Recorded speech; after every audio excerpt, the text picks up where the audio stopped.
दिख रहा है। क्वेश्चन 10 में क्या है, line P parallel line Q, ये P लाइन है वाली और ये Q लाइन है, दोनों पैरेलल हैं और N लाइन M लाइन के पैरेलल है, यानी N लाइन M लाइन के पैरेलल है।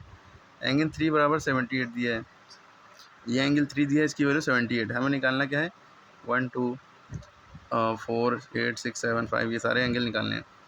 तो देखिए एंगल 3 बराबर एंगल 4 डायरेक्टली हो जाएगा, क्यों, क्योंकि वर्टिकली अपोजिट एंगल है। तो एंगल 3 बराबर एंगल 4 यानी इसकी वैल्यू भी 78 हो गई। और एंगल 4 बराबर एंगल 8 हो जाएगा क्योंकि ये करस्पॉन्डिंग एंगल है, ठीक। और एंगल 8 बराबर एंगल 5 हो जाएगा, ये भी करस्पॉन्डिंग एक बाहर के अंदर, ठीक। अब एंगल 5 बराबर एंगल 1 हो जाएगा, ये भी करस्पॉन्डिंग एंगल, यानी 5 और 1 भी 78 हो गए। ओके, अब यहाँ समझिए 6 क्या होगा, वो इन दोनों का ये लीनियर पेयर वाली प्रॉपर्टी हो जाएगी यहाँ पे, ठीक है।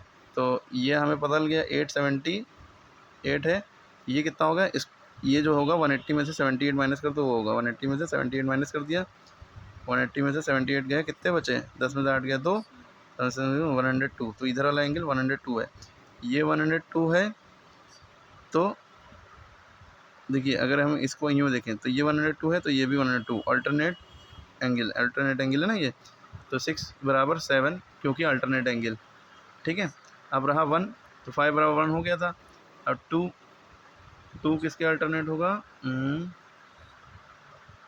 सोचिए 2 किसके अल्टरनेट है, ये 2 अल्टरनेट नहीं समझ में आ रहा तो लीनियर पेयर प्रॉपर्टी लगा दी, ये 1 है तो ये 2 है, 1 + 2 कितना होता है, यानी एंगल 1 + एंगल 2 का सम जो होता है 180 डिग्री होता है, क्योंकि लीनियर पेयर वाला लग रहा है मामला। तो ये 78 है, तो 180 में से 78 जाए 102, ये भी आ गया, 2 की वैल्यू 102 होगी, ठीक है।